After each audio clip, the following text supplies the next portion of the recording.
عن انس بن مالک رضی اللہ تعالی عنہ قال قال رسول اللہ صلی اللہ علیہ وآلہ وسلم من صلی علی واحدتا صلی اللہ علیہ عشرا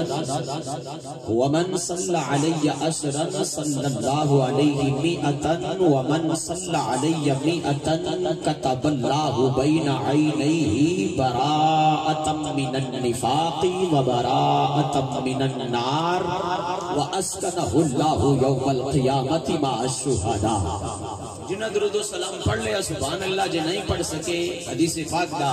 ترجمہ ملاحظہ فرماؤ، ایمان تازہ ہوئے گا کہ امتی ضرور بے خود ہو کے حضور دی ذات درود و سلام پیش کرے گا۔ حضرت انس بن مالک فرماندے نے رسول خدا نبی مصطفیٰ آقا احمد مجتبی محمد مصطفیٰ علیہ السلام نے ارشاد فرمایا جڑا میرا امتی میری ذات تے ایک مرتبہ درود پاک پڑھ دائے اللہ کریم اندے تے 10 مرتبہ رحمت فرماندہ ہے۔ اتھے گل مکینی کائنات والی نے ارشاد فرمایا جیڑا میرا امتی میری ذات تے 10 مرتبہ درود پاک پڑھ دائے اللہ کریم اندے تے 100 مرتبہ رحمت فرماندہ ہے۔ ایمان والیوں گل اتھے مکینی اگے تاجدار کائنات علیہ السلام نے ارشاد فرمایا جیڑا میرا امتی میری ذات تے 100 مرتبہ درود پاک پڑھ دائے نا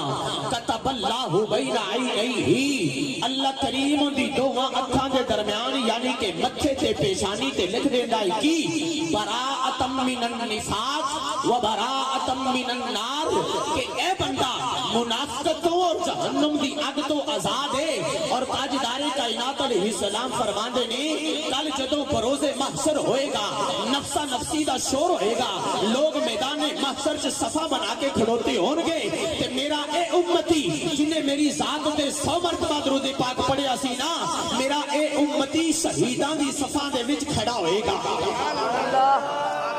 کون بولو الصلاۃ والسلام علیکہ یا سیدی یا رسول اللہ۔